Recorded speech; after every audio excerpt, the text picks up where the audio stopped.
بسم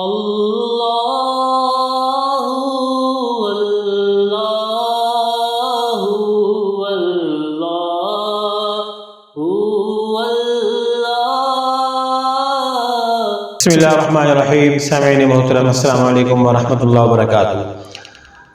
محبت پیدا کرنے کے لیے اور حب کے لیے اگر کسی کے دل میں نفرت ہو گئی ہے، میاں ہے تو بیوی کے لیے اس کے دل میں نفرت آ گئی، بیوی ہے تو میاں کے لیے اس کے دل میں نفرت آ گئی، یا ایسے ہی اولاد کے دل میں ماں باپ کے لیے نفرت آ گئی، ماں باپ کے دل میں اولاد کے لیے نفرت آ گئی، یعنی ہر وہ جائز محبت اور جائز رشتہ اور جائز تعلق، اس میں خدا نخواستہ کسی وجہ سے دراڑ آ گئی، اور یہ عام طور پہ ہو جاتا ہے. آپ قرآن پاک کے سب سے پہلے پارے میں دیکھیں گے سورہ بقرہ میں کہ جادوگر حضرت سلیمان علیہ السلام کے زمانے میں اکثر جو بڑا کام کرتے تھے، یتفرقون بہ بین المرء وزوجہ، وہ اس قسم کی شرارتیں اور حرکتیں کرتے تھے، ایسے اعمال کرتے تھے جس سے میاں بیوی میں جدائی پیدا ہو جاتی اور گھروں کے گھر ٹوٹ جاتے. تو خدا نخواستہ گھر ٹوٹنے کا خطرہ ہے، اور اسی طریقے سے نفرتیں پیدا ہو گئیں، انتشار ہو گیا، افتراق ہو گیا، اس قسم کی چیزیں ہو گئی ہیں. تو اس کو ختم کرنے کے لیے، دل میں محبت پیدا کرنے کے لیے، اور ہر وہ جائز محبت کے لیے، جائز عمل کے لیے ہی اس کی اجازت ہے. ناجائز کرنے والا اپنے گناہ کا خود ذمہ دار ہوگا، اور اس کو اس کے عمل کا اثر تو کوئی نہیں ہوگا، الٹا وبال پڑنے کا خطرہ ہوتا ہے. تو اس کے لیے گزارش یہ ہے کہ عشاء کی نماز آپ پڑھیں، اور نماز پڑھ کے فرض آپ پڑھ لیں، سنت آپ پڑھ لیں وتر پڑھنے سے پہلے. عشاء کی نماز آپ نے پڑھی، مرد ہے یا عورت، عشاء کی نماز آپ نے پڑھ کے فرض پڑھنے کے بعد، سنت پڑھنے کے بعد، وتر ابھی نہیں پڑھنے، وتر پڑھنے سے پہلے آپ نے وظیفہ ہے، روحانی وظیفہ عرض کر رہا ہوں، یا ودود یا لطیف، دونوں اللہ تعالیٰ کے نام ہیں، الودود اللطیف.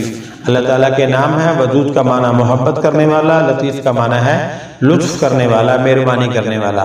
تو یا ودود یا لطیف 909 بار پڑھنا ہے، 909 بار پڑھنا ہے، اول آخر 11 بار درود شریف پڑھنا ہے. اور سب سے بہترین اور سب سے زیادہ اثر اور اجر والا جو درود پاک ہے وہ نماز والا درود شریف ہے. تو نماز والا درود پاک 11 بار شروع میں پڑھیں، پھر 909 بار یہ وظیفہ یا ودود یا لطیف، پھر 11 بار درود پاک پڑھیے، اور 21 دن تک یا 41 دن تک لگاتار کریں.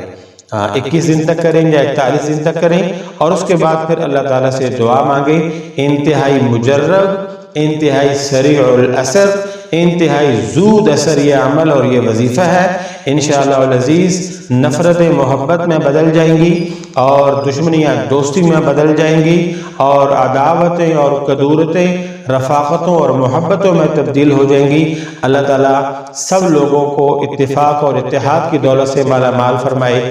توڑنے والوں کو، ٹوٹنے والوں کو، دور کرنے والوں کو اور دوریاں پیدا کرنے والوں کو اللہ تعالیٰ ہدایت عطا فرمائے، اور ایسے برے فعل سے اللہ تعالیٰ محفوظ رکھے، اور ہر گھر کو آپس میں اتفاق محبت کی دولت سے مالا مال فرمائے. ہماری طرف سے اس عمل کی بھی ہر جائز رشتے اور تعلق کے لیے اجازت ہے، ناجائز کرنے والا اپنے وبال کا خود ذمہ دار ہوگا. السلام علیکم ورحمۃ اللہ وبرکاتہ. اللہ